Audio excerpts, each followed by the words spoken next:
Hello everyone, welcome to another video of ClearIAS, and the topic that we'll be discussing today is the self-help groups, which is specifically mentioned in GS2 and is very helpful in your answer writing regarding that. So let's get into the self-help group discussion. Actually, self-help groups are informal associations of people who come together to find ways to improve their living conditions. They are generally self-governed and peer-controlled. They are groups of 10 to 20 people in a locality formed for any social or economic purpose. Most of the SHGs, as we say the self-help groups, are formed for the purpose of better financial security among its members. Self-help groups can exist with or without registration. So that is a point to be noted.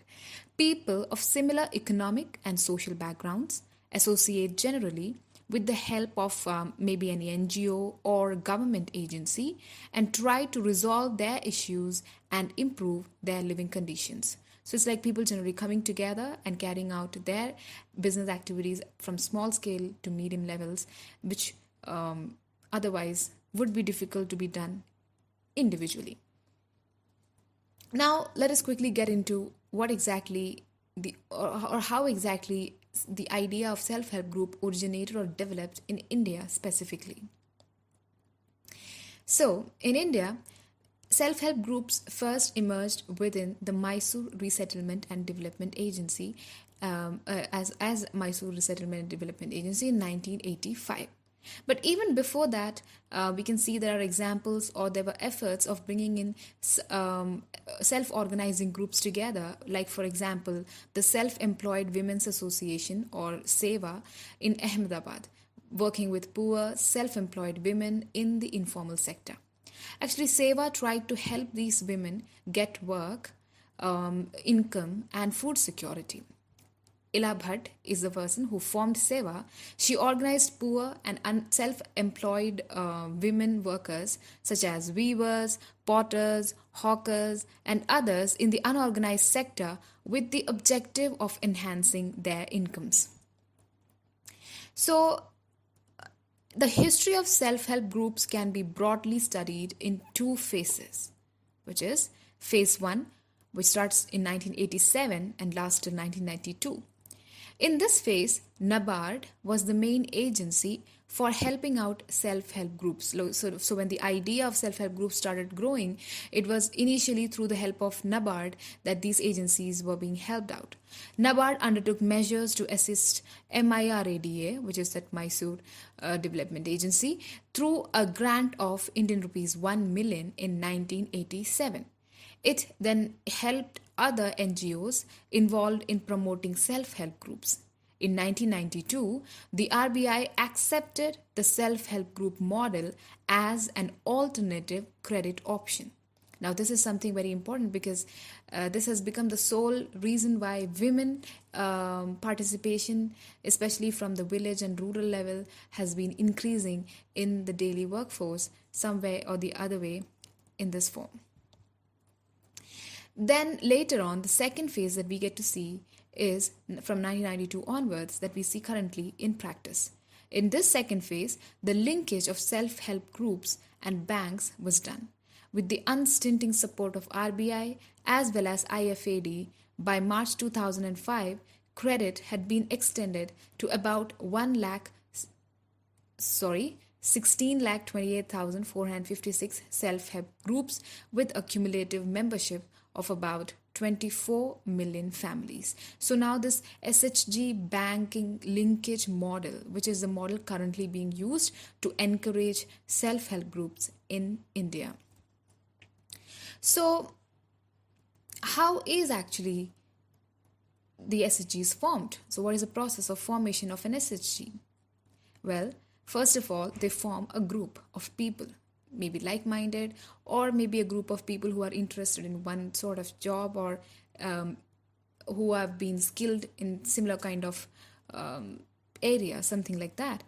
And then they come together and they raise the capital of funding. Then, of course, extra any other sort of skilling or training is provided to this group, and then these kind of groups are encouraged to carry on their works their own afterwards. Many self-help groups are formed with the assistance of self-help to promote agencies. So, what is their mode of working? How do they work? Do they work like a normal association, or do they have any other sort of established way of functioning? Let's look into that. Well, self-help groups may be registered or unregistered, and therefore it comprises a group of micro entrepreneurs coming together voluntarily to pool money. So they bring in their money together and then sort of build up the process or the business that they want to carry on. Members agree to contribute to a common fund and extend mutual help in case of emergencies. Loans may be taken by the members from the common pool of the group. So this is how the SHGs have been functioning, especially at the micro level or at the village level. Collective wisdom and peer pressure are used to ensure proper end use of the loans and timely repayment. So this sort of acts as a credit facility, especially to women who may not be able to access banks or any other informal money lending process. This becomes a more easier, or we can say a more beneficial way of getting credit or money at time of need. So to make accounting simple, flat interest rates are used for most of their calculations. So once a self-help group has achieved a record of regular returns and have achieved a sizable pool of common capital, they become eligible to borrow from banks under NABARD's self-help group bank linkage program. So this is how exactly it works. They come in together, form a group, pool in a capital, they carry on their activities, take loans and give back loans. Accountability is ensured because all of them put the money and everybody is responsible to each other. And then once it is seen that this group has started functioning and it is accountable and it is functioning well and it is stable and the returns have started to come, then this SHG could be linked to the banks as per the NABARD's SHG bank linkage program. So now this entire group can get loans from the bank itself. So this is how actually a group, self-help group, works. So what all sort of agencies do promote self-help groups or SHG as such? Let us quickly look into that. Well, SHG promoting agencies are something like the non-governmental agencies, NGOs or something. It could be government sometimes, not sometimes. In many of the cases, we see involvement of government helping form SHGs, state and commercial banks, microfinance institutions, SHG leaders or entrepreneurs is like the one we saw earlier, poverty management programs. So these are the things that we get to see as the SHG promoting agencies. Now, what are the benefits of forming SHGs? What exactly drives the need of forming SHGs, especially in India? Well, to look into that, they inculcate the habit of thrift among villagers, particularly rural women. They try to build the functional capacity of poor and marginalized sections of society in the domain of employment and income generating activities. So rural women especially, who are not part of the workforce, or we can say that not part of the economic activities as such, get a chance to become a part of the economic activities happening at the local level or at the village level, and they become a part of the society where they learn to save, they learn to invest, they learn to use the money and do thrift spending, etc. They also encourage the habit of savings among the poor. They persuade members to find additional income sources. More than that, we get to see that they are an important source of microfinance services to the poor, which is an important thing. Self-help groups act as a conduit for formal banking services to reach poorer people. They offer collateral-free loans to sections of people that generally find it hard to get loans from the banks. And not just that, if the villages where the banking facilities are not available or the banking networking has not yet reached, in those cases, self-help groups become as a link of credit extension, or we can say. A general improvement in the status of women within the household is also one of the contributions of the SHG movement. So, in the angle of women empowerment, also, self help groups have become an important source of development. Okay, then self-help groups have also led to better financial condition of the women, and in some cases have led to improvement in health parameters like nutrition and maternal mortality. So this is also one add-on benefit of having a self-help group where women are taught about healthcare, child rearing, and many other things like that. They also resolve conflicts via mutual discussions and collective leadership. So, in order to generate leadership from the local levels and increase the gender participation, and also boosting the economic activities from the local level, SHG has got its role playing in everything. So, to summarize the benefits of SHG, we can say that they encourage financial inclusion. They act as a voice to the marginalized. They encourage gender equality. They act as pressure groups. They enhance the efficiency of government schemes. Most of the government schemes that are meant for women, or we can say meant for village level developments, etc., could be linked or attached to the working of these SHGs that would add on to the efficiency of the scheme. Alternate source of livelihood or employment, especially during the time when the agriculture as such is not income generating or seasonally off. Impact on healthcare and housing, because SHGs can also be a link to better healthcare and better housing possibilities by providing community services. It boosts financial literacy. SHGs encourage people to save and promote banking literacy among the rural segment. But we are not enough with the benefits. We need to discuss about their problems as well, and there are many, which is, first of all, in certain cases, due to lack of continued official support, the micro enterprises which are started by the women SHGs have collapsed, as has happened in case of Anna Teresa Women's SHG. Okay, so out of all the SHGs that have formed and have been wound up, there are this issue of not getting continued support, which leads to the end of organizations formed as SHG. The educational status of members is also below par, making financial management difficult.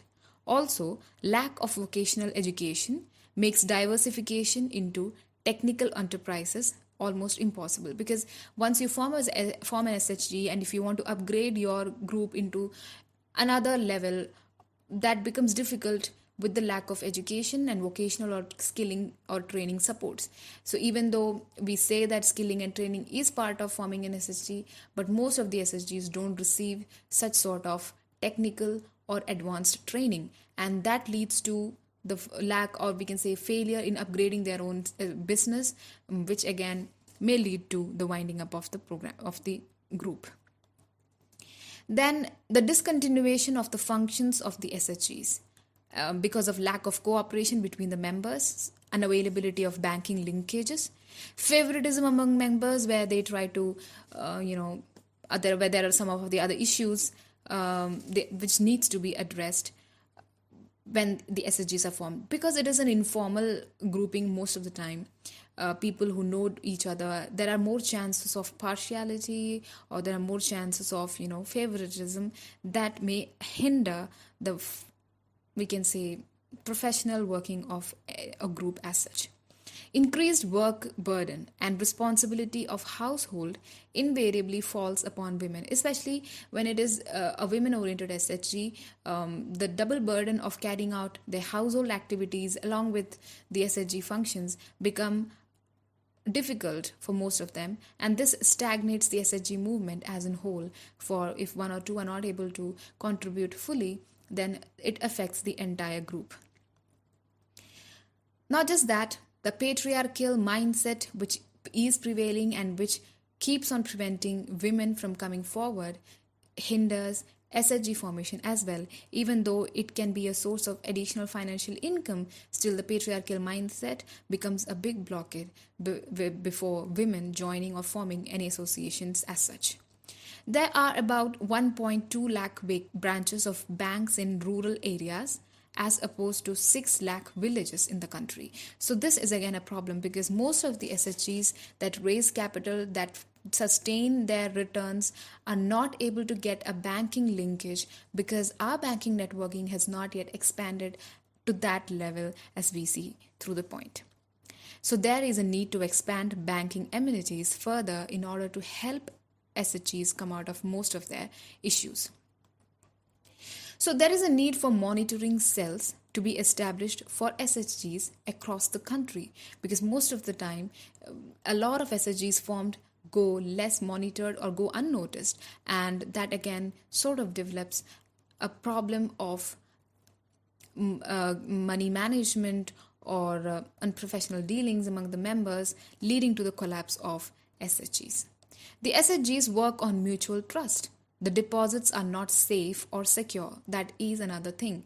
As we deal in banks or something, SHGs is an informal group where anything works. If anything works, that would be trust and mutual support.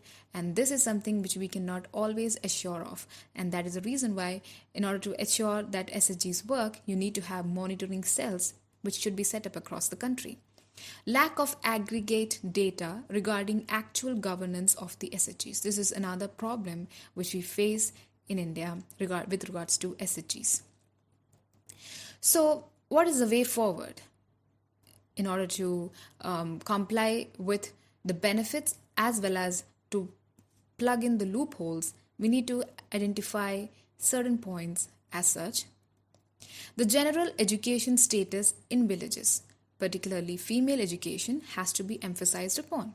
Now, this is a long-term goal and it should be started right now itself, I guess. Yeah. Special stress has to be laid on vocational education. I can say we can add adult education as also a part of this point, where late classes or extra vocational skillings to adults can also be provided, so that members are able to start various kinds of small-scale manufacturing enterprises. General awareness among members regarding their own rights has to be improved through public outreach programs.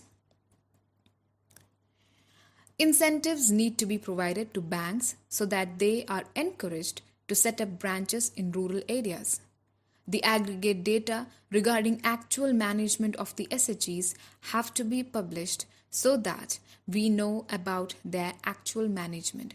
So a sort of an internal auditing process or sort of a management cells that could keep control or keep in tag of the activities of SHGs, and once in a month or periodical training programs and seminars, etc., could always be beneficial for the SHGs as well.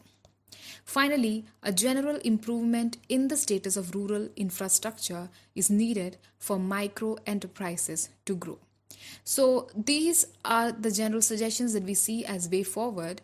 So it could be anything from skilling and training and providing vocational education to the infrastructural development that could be added on from the side of the government or the other agencies that promote SHGs like banks, etc., to come up and develop an infrastructure or have or to help in a capacity building of the SHGs in both ways, by training the personnel as well as creating an infrastructure for their investment as well. Okay, so these sort of things would help in plugging in the loopholes or the problems that we face in SHGs as you see today in India. So that is all about the SHGs, and thank you for watching ClearIAS channel. Don't forget to subscribe the ClearIAS channel. Click on the bell icon to get notifications and stay tuned for more videos. Thank you. Have a nice day.